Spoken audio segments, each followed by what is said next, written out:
You are listening to This is Oklahoma, hosted by Mike Hearn, telling stories of Oklahomans and those that have made it their home. This podcast is presented by the Oklahoma Hall of Fame, who have been telling Oklahoma's story through its people since 1927. Follow them online at oklahomahof.com, and then definitely follow them on Instagram for all the information that you need, because I'm sure that's where you follow us as well, at oklahomahof. Let's get into today's episode. What's up, guys? Welcome back to another episode of This is Oklahoma. Mike Hearn here, your host, back with another episode up in Stillwater today in the office of the president. I never thought I'd ever say that when I came here 10 years ago, but we end up in crazy places, and this is one of them. So I have Dr. Kayse Shrum in front of me. President, which comes first? Do people ask you that? Which comes first to you? It's like president and then doctor and then... Well, I say I'm really used to Dr. Shrum, because that's just, right. What I've been for so many years. When you get announced, what do people announce you as? Do they go president first or doctor first? They kind of laugh and say president, doctor, or doctor, president. What do we do? Everybody knows who you are, which is a good thing. What we're going to talk about today is who you are, what you do, your upbringing, why you got into medicine, all of the fun stuff that people, stuff that you generally don't get a chance to talk about, right? Because everyone's got their agenda, and sometimes they don't want to know that, you have 6 kids at home, right? And you grew up in Coweta, and all of this other background stuff that is really important and shapes the way that you are. So I have plenty of questions, more questions than we have time for, but we'll get into it. Take me back to that little girl growing up in Oklahoma. What was like the childhood dream of Dr. Shrum back then? Yeah, well, I always say I'm very fortunate to have grown up with 2 parents who are very loving. I have an older sister.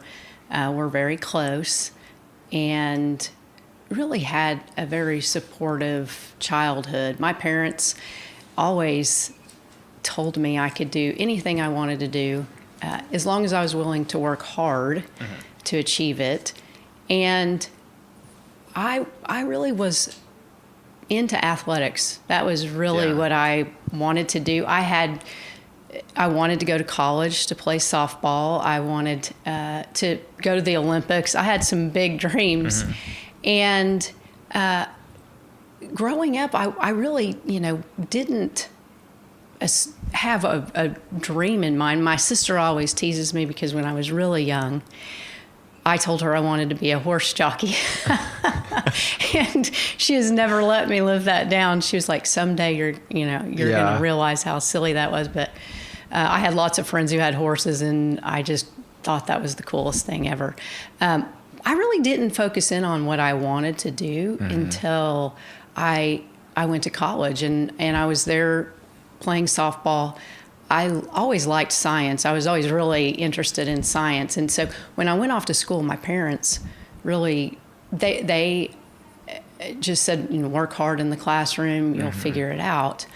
And it wasn't until I had a physiology professor, who stopped me and asked me if I was going into medicine, told me I had the highest grade in his class, and really gave me some advice to go visit a medical school, talk to my doctor, decide if that was something that would be right for me. So that was really a turning point for me, and has in many ways defined my career. Because as I think back on that, when you grow up and you have parents who tell you can do anything you want to do, but yet you had never considered medicine or other careers, why is that? And many times it's because we can only aspire to be something we see or know. And if you're not exposed to that, it really does take someone to tell you can, to empower you to believe it. And a lot of times that's someone beside your parents. So. Yeah, and that's, to that point, that's why most people kind of, they stay in the same cycle as their parents, right? They just kind of, that's their little world, and that's all they know. And it's like I said, it takes getting out, whether it's a scholarship, to university, or a scholarship to just try a different sport in school, and growing up, something that's different to your, your general upbringing, that pushes you outside. And then you're naturally good at it, you're interested in it. Like I said, you really know that you wanted to, but I think most people, I definitely have that story of a professor that I just had a really good class. I just enjoyed a class I didn't think I would. And the professor says, why don't you try this, right? And then you're all in, aren't you? Because you enjoy it. And like I said, if you've got great supportive parents behind you, this is, you'll figure it out. Yeah. It's that success oftentimes gives you a platform and gives you the confidence. I think that's what athletics gave me, was the confidence in myself, a good work ethic, and with parents who believe in you, you just, you have the confidence to try something that maybe you think is a little bit too big for you, to put yourself out there and try it. What about kind of the, advantages that college athletics gives a student athlete? Because I'm one, and I miss it. And when you're in it, you're like, can't wait to get out, can't wait to graduate. Yes.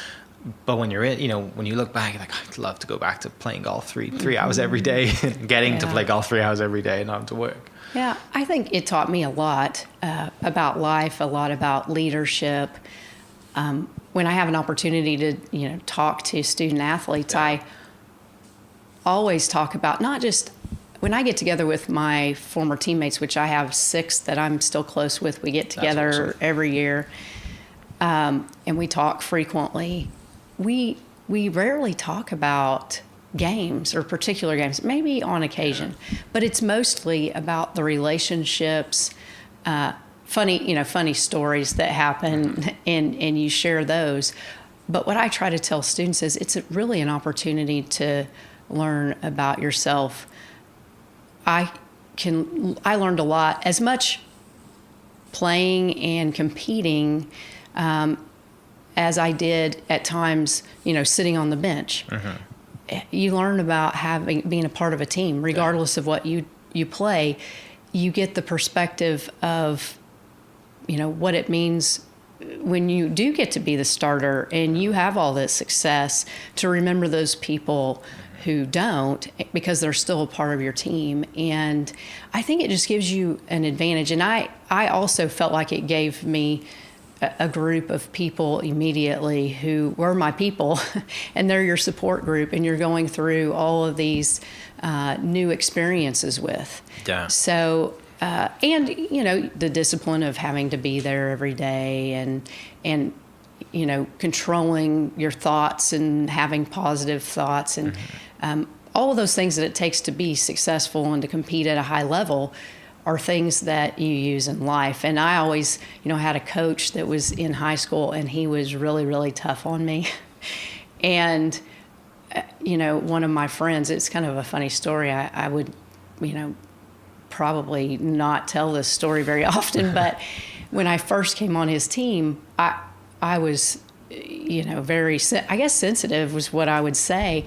And he would come out to the mound, and that was back in the day when everyone smoked. So he would come out to the mound and put his cigarette out on the mound, and he would just get so angry with me, and he would chew me out until I cried. Yeah. And then he would just leave.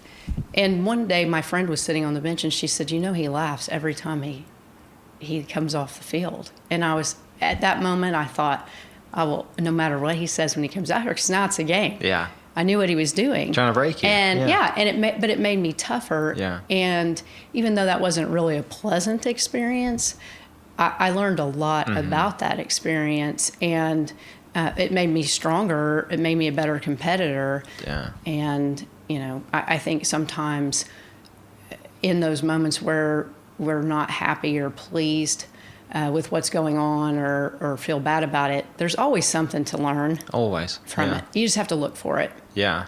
Yeah. And it takes every kind of ounce of energy and strength in you to not give up. Right. Yes. Because that's where you learn, isn't it? That's in that tough part is where you learn, and all the challenges that we do, regardless if it's, any sport, or it doesn't have to be a sport really. It could be, whatever challenges people deal with every day.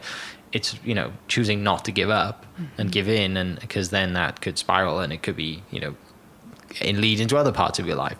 Yeah. But yeah, growing up as an athlete, being a golfer, we kind of had teams back home, but not as a team. That's one thing I kind of miss is, I didn't have, I played soccer growing up, but I didn't have that locker room kind of like camaraderie with, a group of 20 or 30 people. You're on the bus together, you're traveling, and the softball, baseball schedules, it's not like 3 games, is it? It's 3 games a week, right? Sometimes, so that's something that I definitely miss. But going back to that time at college, then that professor that sees that you have a passion, or sees you have not a passion, but it sees that you have, like I guess the shining light in his class, and unknowingly you were really good at it. Where does it go from there? Does he kind of just say, hey, if you want to be a doctor, like this is kind of the direction you need to go in? He suggested, when he knew I had not ever considered it or even thought about it, that's when he suggested that I go visit with my doctor and go visit a medical school. So that's what I did. Yeah. I went and I visited with my doctor, and then I went to visit the medical school, and it happened to be the one at OSU in Tulsa, which is interesting because I later ended up being the dean there. And I went, my dad and I went to visit, and I remember walking in there thinking, I should not be here. I was so intimidated. I almost, changed my mind. And as we walked in, there were medical students there, and they immediately started talking to me, asking me, are you starting school next year? I mean, they were just very friendly. And in visiting with them immediately, I realized they're not any different than I am. Right. I think sometimes we think other people have a certain skill set, or they were meant to be there and we're not. So really just seeing them as people just like me really helped me to, kind of get comfortable. Yeah. And we toured the school, and after that day, I knew that's what I wanted to do. Yeah. I was fascinated by everything, and, knew that's where I wanted to do. I wanted to go to medical school. I was really wanting to do something where I could make a difference, and something that would be challenging and really different every day, but could make a difference. And medicine really fit that for me. And I really couldn't think of a better career. I loved it. I never thought I would get out of medicine. Right. It was great. Before that moment that you toured that facility and you were kind of, I guess, going through the motions to just please your professor, I guess, going there to check it out, what else was on the cards at that moment? Was there anything else that was like, this is my path? I could have actually been something else and gone into teaching or whatever. Well, really, because I knew softball and I knew I liked science, I was really thinking I would coach and teach science. That's really where I thought I was going, but I think that was mostly because that's what I knew, and that's what I enjoyed. And so, I hadn't put too much thought or explored other options until that time. I think I did, for a while, continue to coach and volunteer my time and those kind of things, because I enjoyed that. But what I realized when I decided to go into medicine, and I knew I was going to have to really focus on it, it was kind of my new passion, my new focus, and it kind of replaced that for me. Yeah, that's kind of the one, I guess, good things. I guess we can call it a good thing, a blessing, is that, for me, after graduating, I could still try and play professional golf or try and play amateur golf tournaments. Sadly, the softball world is very small, isn't it? Yes. Right. So unless you're, very highly skilled and you're gonna, you're getting a contract to go play somewhere or speak or coach or whatever, fortunately for you, that your college career was the end of. You didn't have to worry about, being pulled in two directions. You could channel everything you had into going to med school, which is, great blessing to have. Yes. As much as you missed the softball field. Yeah. Well, and I think when you don't have the same passion and you're not going to give as much to it as you previously did. And I think that's where I was, and I could, focus on medicine. Yeah. So you dive in, you go straight to med school, and full support of mom and dad, and off you go to was it the med school in Tulsa that you went to? It was. Yeah. It was. I mean, it was medical school. I would tell people it's tough. Yeah. It's a lot of hours and a lot of information, but OSU is really the right place for me. The culture, I think, makes the difference. Yeah. It's tough, but everybody there is pretty supportive of one another, and it's really this attitude we're all going to do well together. And I think that's the place I needed to be in order to be successful. So, yeah, that was 4 years of medical school, and you learn a lot about yourself there too. A lot of very type A people who are very smart, and you just get in there and learn from one another, learn from your professors.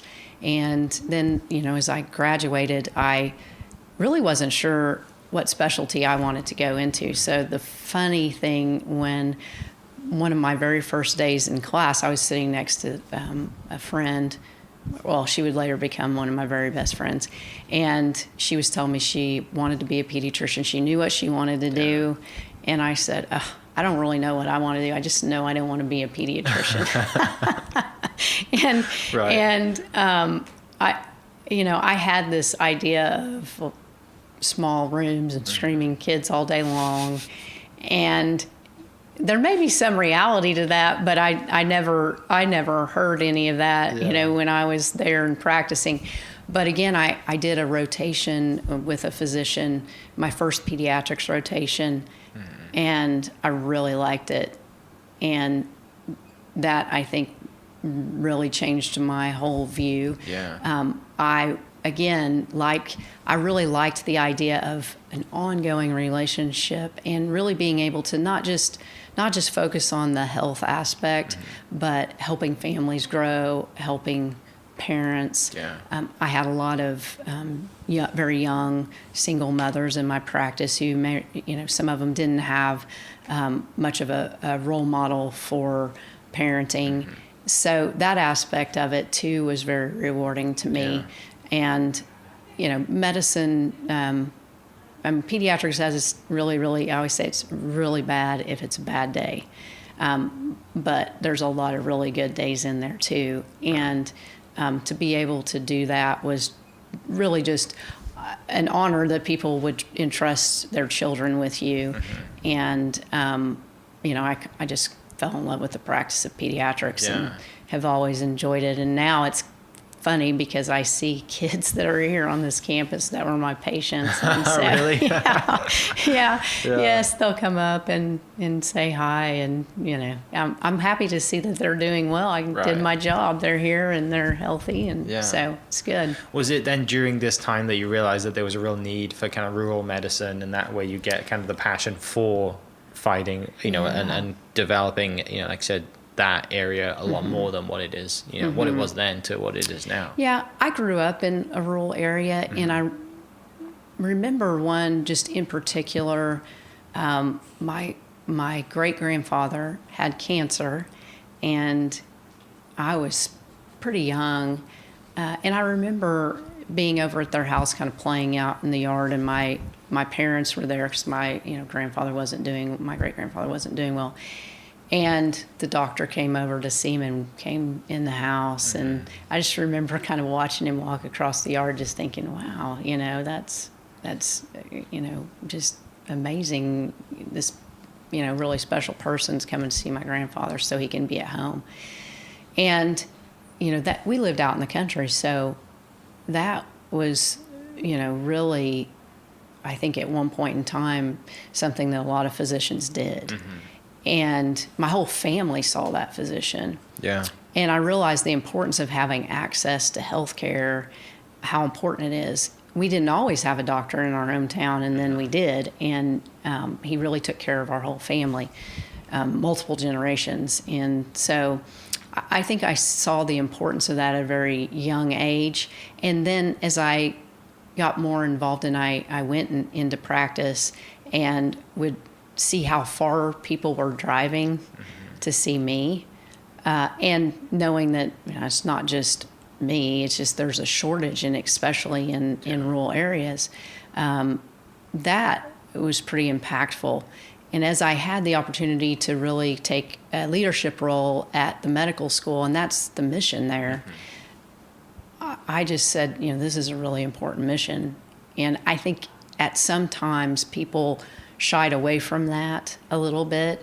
Being an academic medical center, you're typically very focused on specialties and, things that bring a lot of prestige. But I really felt like, we have a purpose, and that's our mission, and we need to fulfill that for the state. There's a lot of statistics about, having access to health care is the single thing that can extend your life. It lowers the cost of health care for the state, for the nation, and, improves outcomes. So to me, everybody ought to have access. That ought to just be something basic. But as society's changing, and really just the nature. So for me, as I said, I never thought about medicine because I saw my doctor walking across the yard, and he was almost, godly to me. It's like, That's a really smart person right there. But I didn't see him and think, I'm going to be that someday.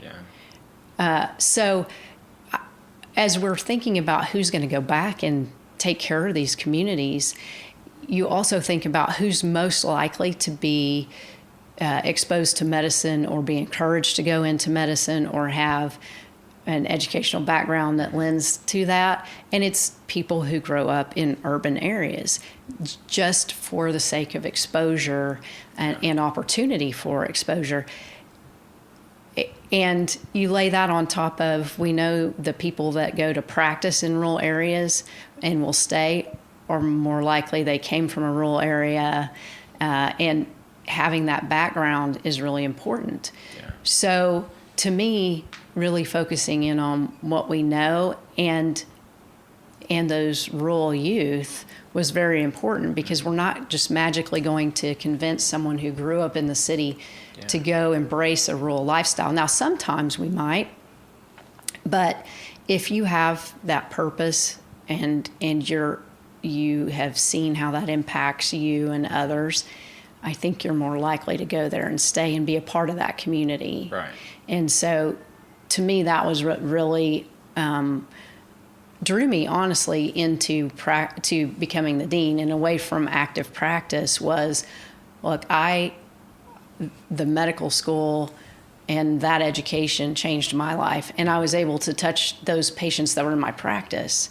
But as the dean, I'm influencing, all those students every year, and have an opportunity to create programs that really make a difference on a larger scale. And that's what really drew me away from just being in the office seeing patients every day. Right.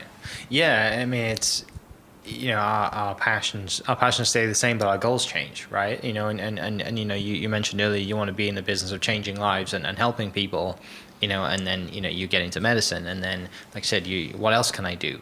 Well, then you got to be in a place to make decisions, and then you start climbing the ladder and think, I need to be in that. I need to knock on that door because, well, why don't I just go, and then like you just mentioned, like that's, and I'm sure that's kind of just how you evolved becoming the president of the university. Yes. It's just the next step of, okay, how can I be involved to make more decisions, to have an impact, to leave a legacy and change lives? And that's really cool that you always kind of center back to growing up rurally, and that's kind of where the roots are, because that's initially your great grandfather. That memory is where the need starts, right? And you probably didn't think at that point, I'm going to be a doctor one day, not at all, or a dean, or even a president, right? No, never thought of that, and that's why here is so exciting to me, being on a university campus and students. You walk through a whole crowd of students, and you never know what they're going to be someday and the impact they're going to make.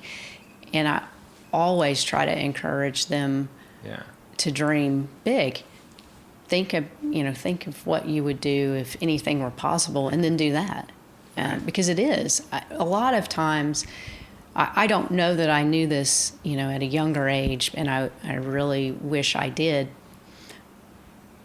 I think if you believe something, if you believe in yourself, that old saying, if you believe it's possible, you're probably right. If you believe it's not, you're probably right, is so, what you think and your thoughts and how you see the world is so impactful on your ability to be successful.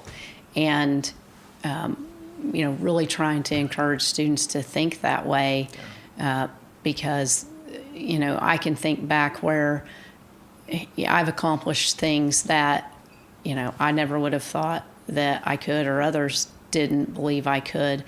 And I've joked and said, well, I wasn't smart enough to know I couldn't do it. Right. I just did it. People are like, how'd you do that? I don't know. I just wanted to do I'm it. going to do it. Yeah. So I just had it set in my mind that I wasn't going to give up on it.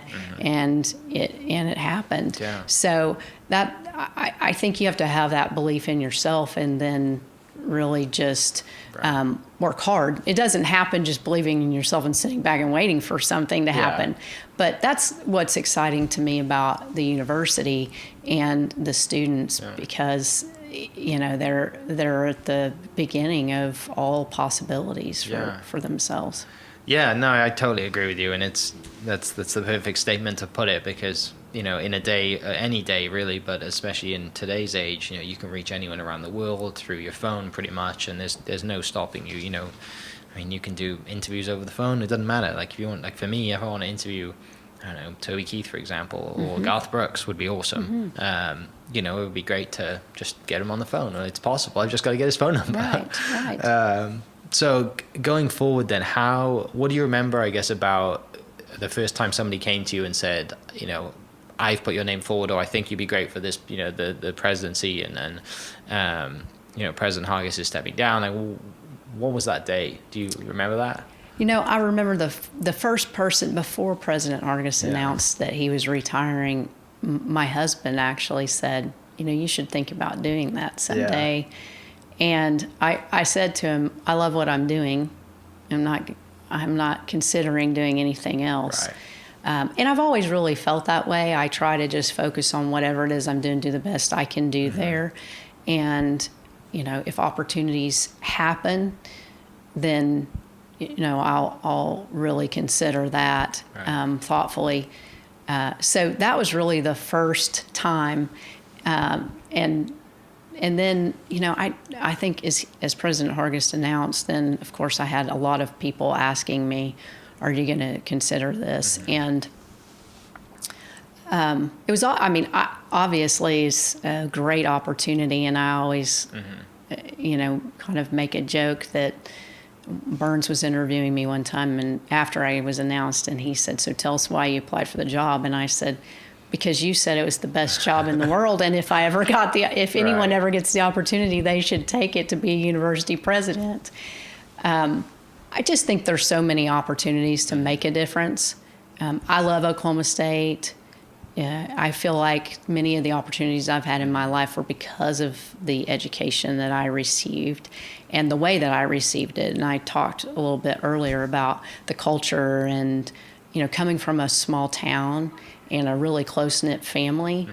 There's something about Oklahoma State University that feels very similar to that. You feel welcome. You feel much like you're in a small town.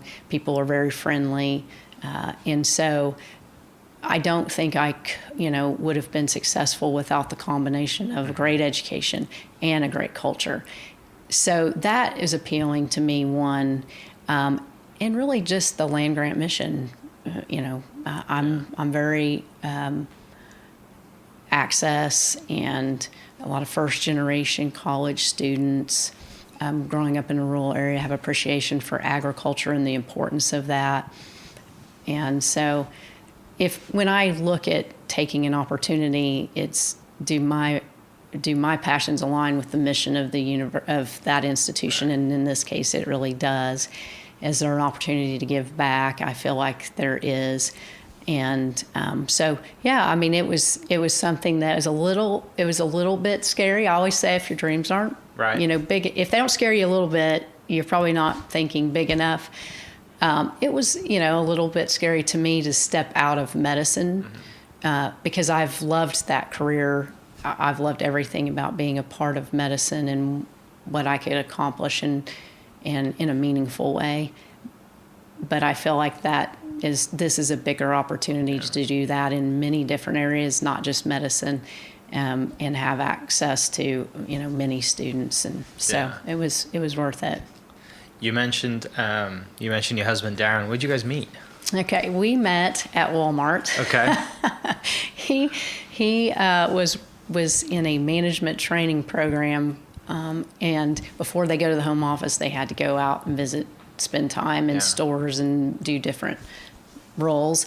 And I was shopping there, and he was standing at the front desk, and so I came in, and he said hello, and I thought, man, he has a nice smile. And he told his friend, when we walked off, he said, I'm going to marry that girl. Yeah. And, it was kind of one of those random things. But then I had a friend who was working there, and we just connected, and really ever since then, we've been, we'll be married 30 years in May. So, we've been together a long time.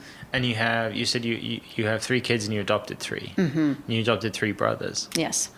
That's a big decision to make. I mean, when you already have 3, right? Yes. Like I have friends who have adopted kids, and it's we don't have kids. I just have 2 dogs. But it's when you, I just think it's an incredible thing to do for anyone, even if you have 1. It's just a powerful thing. What kind of led you guys to do that? So when when I was going into medicine and thinking about medicine, kind of go back a little bit on that story, but I got a lot of advice that, you could either, if you're a female going into medicine, you should really recognize that you're going to have a career. You're either going to have a career or a family. You can't have both. Can't do it. And of course, when someone says you can't, that always, I think, makes me more determined to prove that it is possible. And so as we went into medical school and decided that, we wanted to have a family, I had a series of miscarriages. And that it was really a difficult time, I think, given the backdrop of people saying, you can't have a family and a career. And it is very demanding and very stressful. And I think a lot of women who experience miscarriages or have trouble having children kind of go through the same thing of thinking it's something you did, or there's, could you have done something different, or was this a choice I made? So there was a point in time where we weren't sure we were going to be able to have biological children, but we were committed to having a family, and we had really thought about adopting at that point. So that was pretty early on. I mean, obviously, we went on to have children. I had my son when I was in medical school, and my girls when I was a resident. And so I was in practice, and we started doing respite foster care. So we had a friend who, she was a foster mother, and we would keep the kids for her when she needed a break. And so we were accustomed to having kids in our house, and our kids were too. And I think at some point we just felt like we were at a place where we could adopt. I don't think we ever let go of the thought that we would adopt. I always laugh. I was not thinking 3. I was, not there to say 6 kids. But we had some friends who had adopted, and actually I should say we almost adopted a sibling group from that foster system, and that fell through. And I think that was just the point where, we decided, this is something we want to do, and this is the right time. And we had friends who had adopted from Ethiopia, actually several friends throughout many years. And I started doing a little research on Ethiopia and adoptions. And I learned that boys who are not adopted at a young age typically stay within the system. If they're not adopted by the age of 4 or so, they're not likely to get adopted, and they stay in the system. And just in that particular country, if you're in a school, you have to take a test to determine whether, if you pass it, then you can continue on and go to college. Yeah. Depending on how high you score, you get to go different places.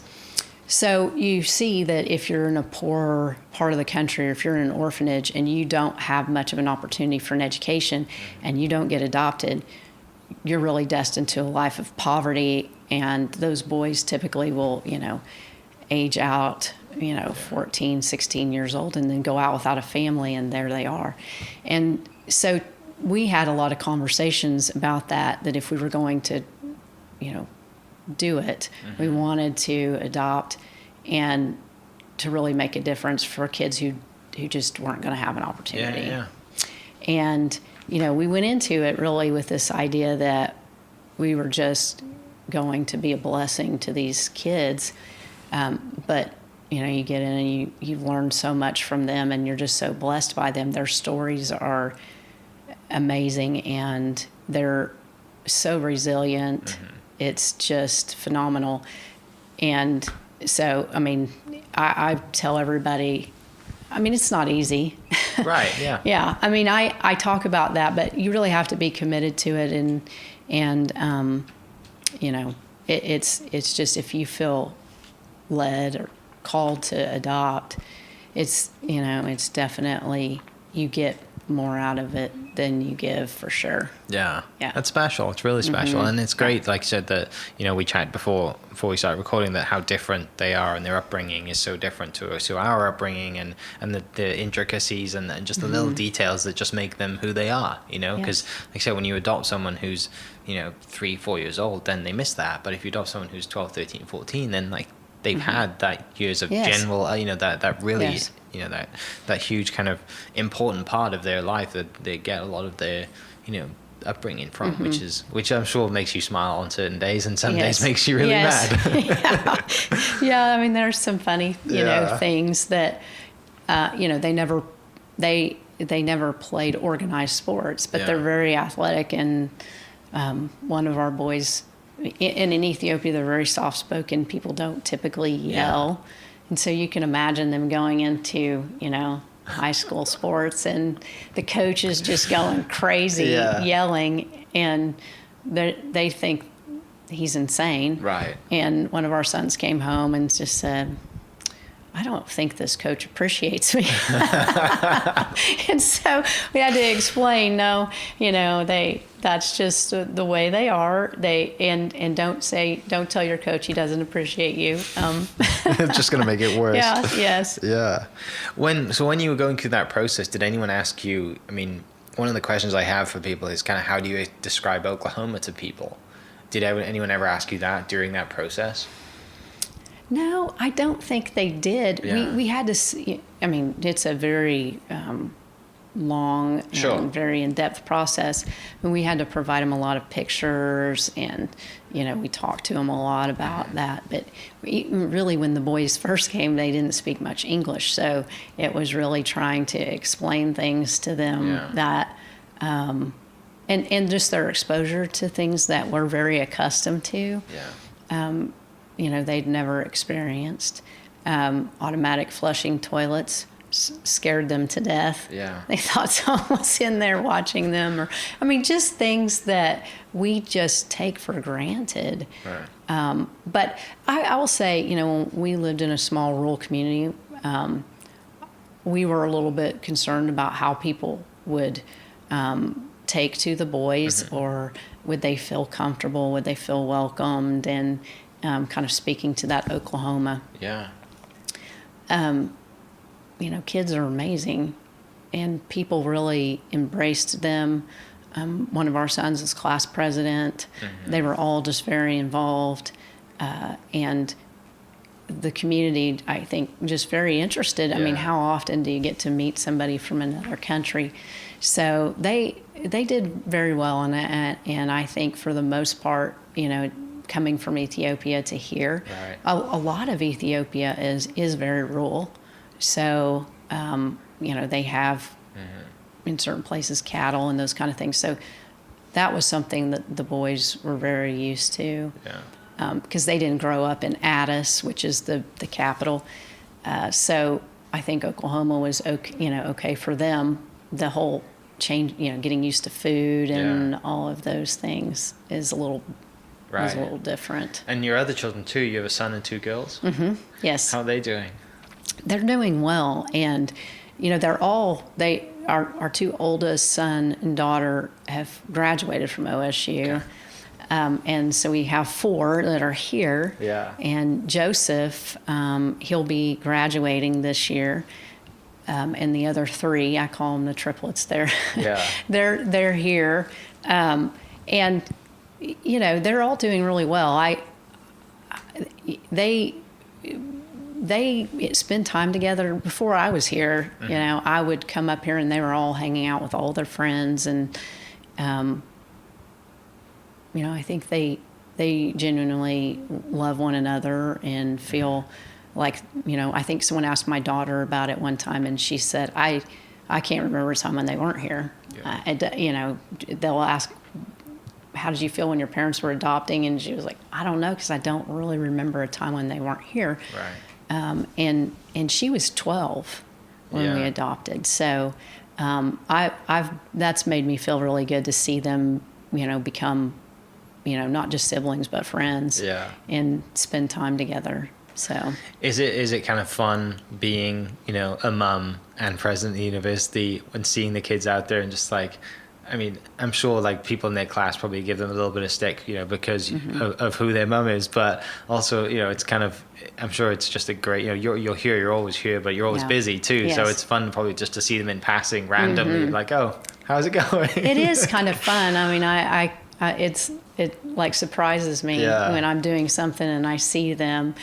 That's fun. And I mean, sometimes, some of the kids' friends will be like, hey, you're so-and-so's mom. Yeah, I am. So, that's kind of, it's neat. And, just my kids are, this age. And so I have a really good understanding of what they're dealing with. And I get good feedback on things that they like or don't like about, campus. So, that's always good too. You really get to know, right? Not just a survey. They tell you everything you need to know. Yes, they do. They tell me. Yes. I could ask you a lot of the cliche questions and, how does it feel to be the first female president? I'm sure you've answered that a million times. People can hear that answer somewhere else.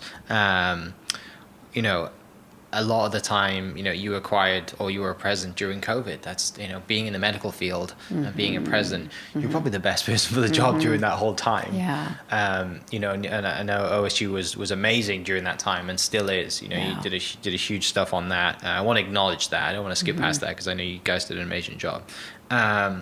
But going forward, because I don't want to take too much of your time, because I know you're extremely busy and you might be jumping into cold water today to raise some money. Yes. Worst day to choose because Yes, it's 30 it degrees is. outside. But I guess taking away from kind of just, the university a little bit, what do you do to unwind? Yeah. Well, I'm learning, this is a new position here. So I'm kind of learning how to do that. Usually it's just, I like to exercise, so that's a big thing for me. But really, just getting away. Sometimes going back to our place in Coweta, spending time there, spending time with the kids. Yeah. Just trying to find a place where it feels normal, and I can just kind of relax and take my mind off things. That's probably the best way for me to do that.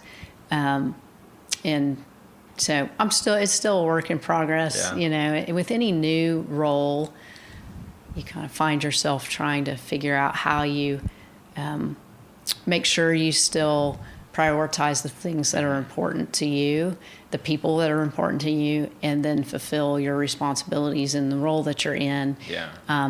Doing those as well as carving out time for yourself.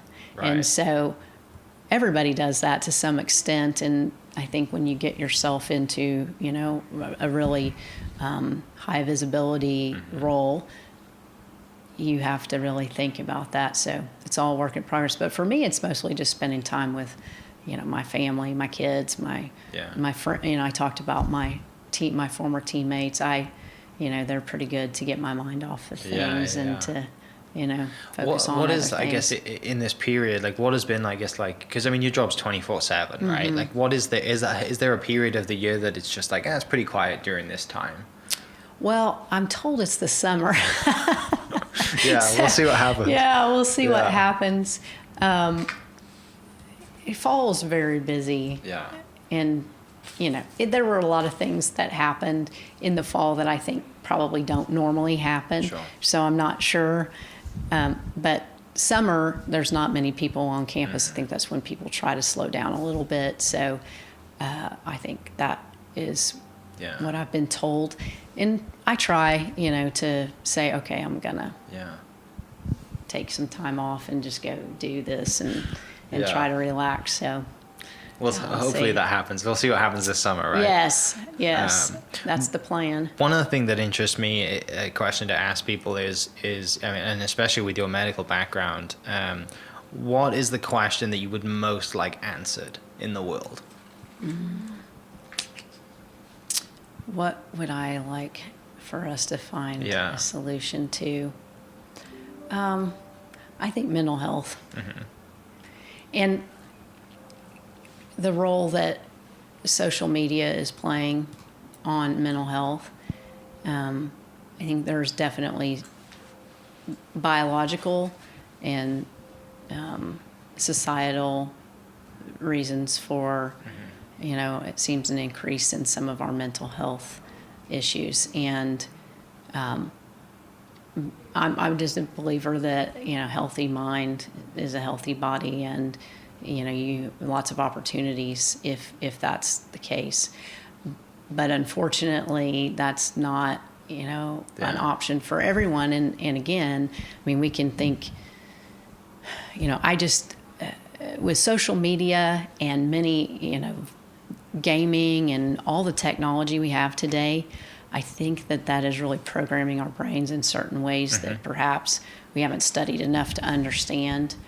And that has some impacts on us at baseline. And then again, just the research of, finding, how do we cure and better manage mental health disorders. I couldn't agree with you more. Yeah. Have some fun, kind of quick fire questions to finish. What is your go-to Starbucks order? Oh, vanilla chai tea latte. What was your first car? A Jeep. If anyone were to play you in a movie, who would you want that to be? Oh man, that's a tough one.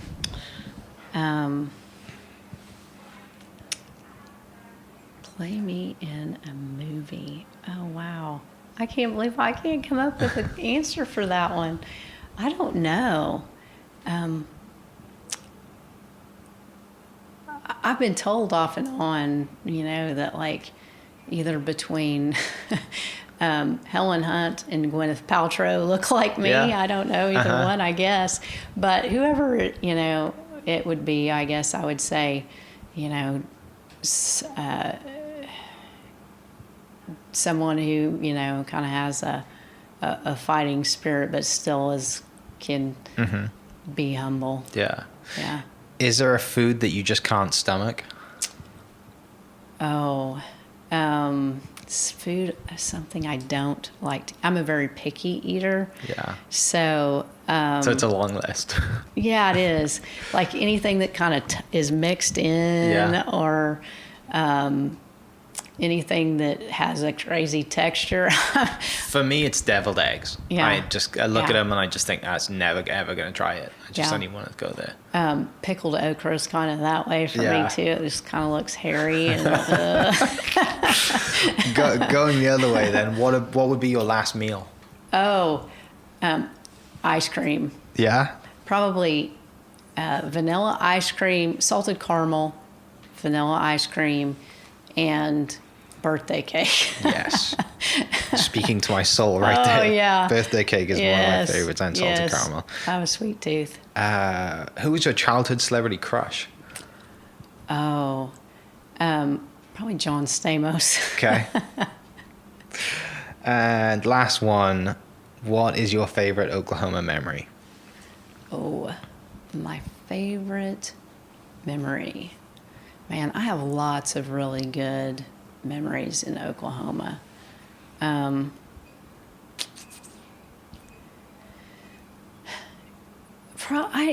don't know. That's a good one. Like I said, I have a lot of really good memories in Oklahoma. I could, from, meeting my husband at Walmart to meeting all of my teammates for the first time, in Warner, Oklahoma, a small town. Lots of great memories growing up in Coweta on Main Street, which is something that people just don't do anymore. Cruise Main Street, Right. hang out on Main Street. Probably just simple memories, something I always enjoyed doing, which is something I think people see me here do a lot. I've kind of thought it was odd, but, having played softball, we would start in the summer practice, excuse me, and football practice at the same time. So we would finish our practice and go sit and watch football practice. And then I met Darren, he's a football player. And, he lay coached, and I would go sit and watch his practice. And then we had our son, and I would watch him practice. So you're kind of talking about how do you kind of get away? Sometimes here on summer practices, Darren and I will just go sit in the stadium, or I'll go, stand and watch practice. I don't know a whole lot about football. Yeah, I don't either. I probably know more than just because I'm married to a former college football player. I get coached about it all the time.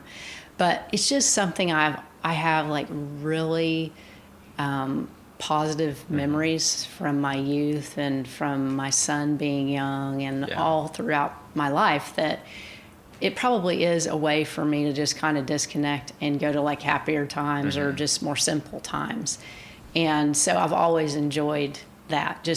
And I probably enjoy watching practice, even softball practices or whatever, football practice, more than going to a game, because there's just no pressure. Right. It's just watching and just kind of taking all of that in.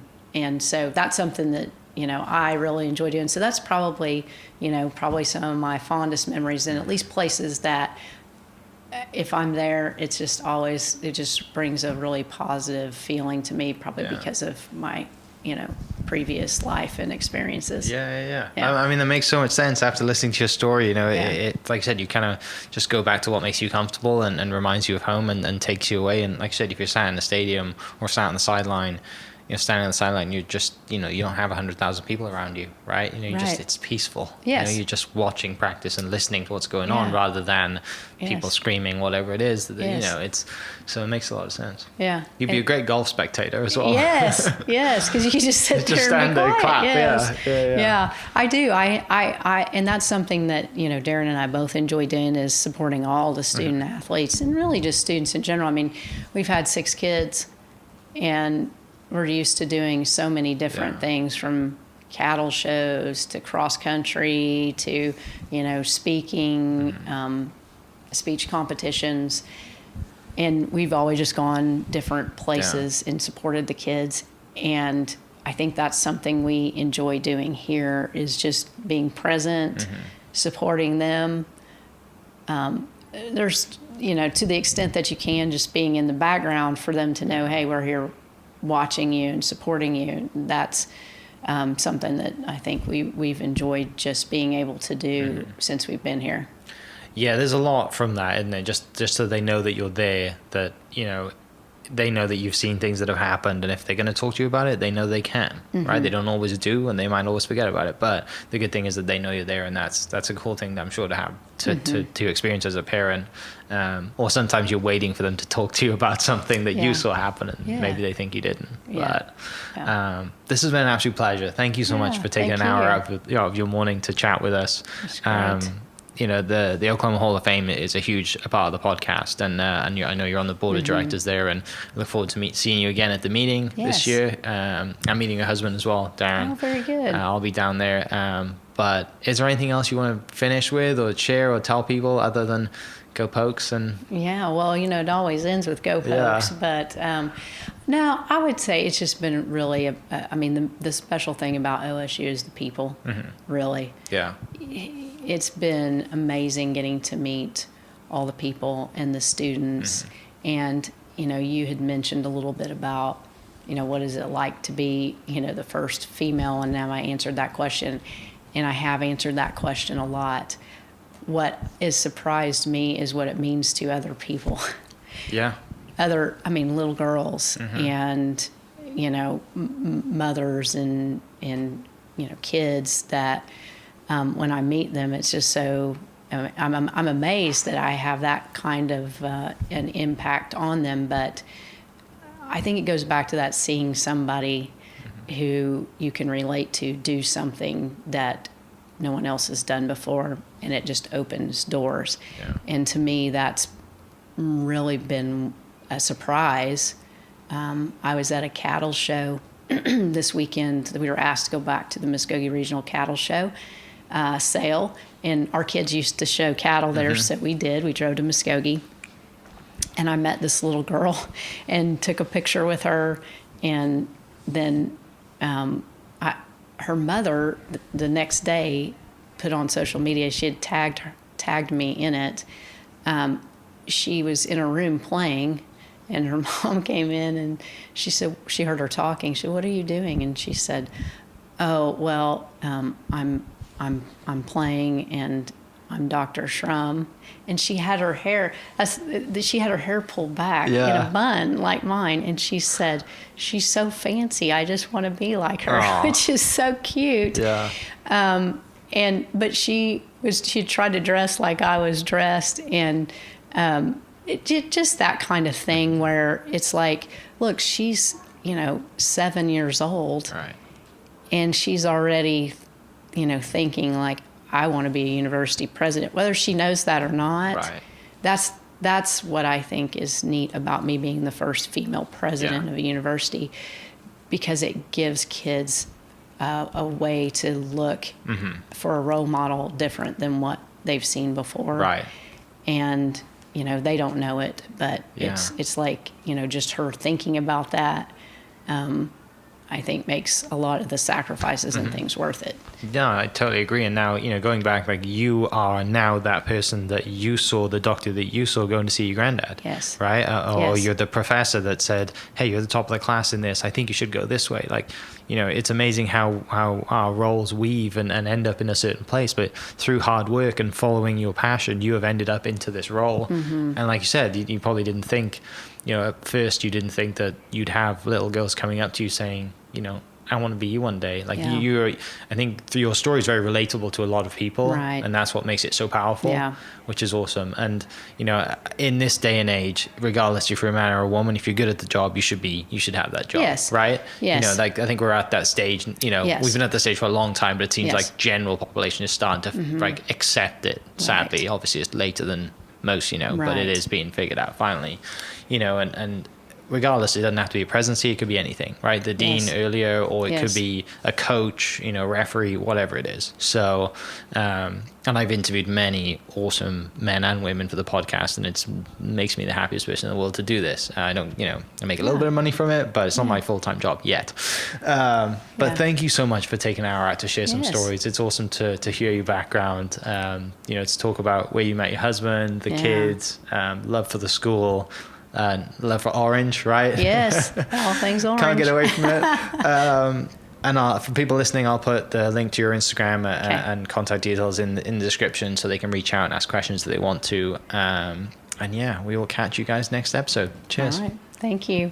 This podcast was presented by the Oklahoma Hall of Fame, who've been telling Oklahoma's story through its people since 1927. Follow them online at oklahomahof.com and definitely on Instagram at oklahomahof. Catch you next episode. Cheers.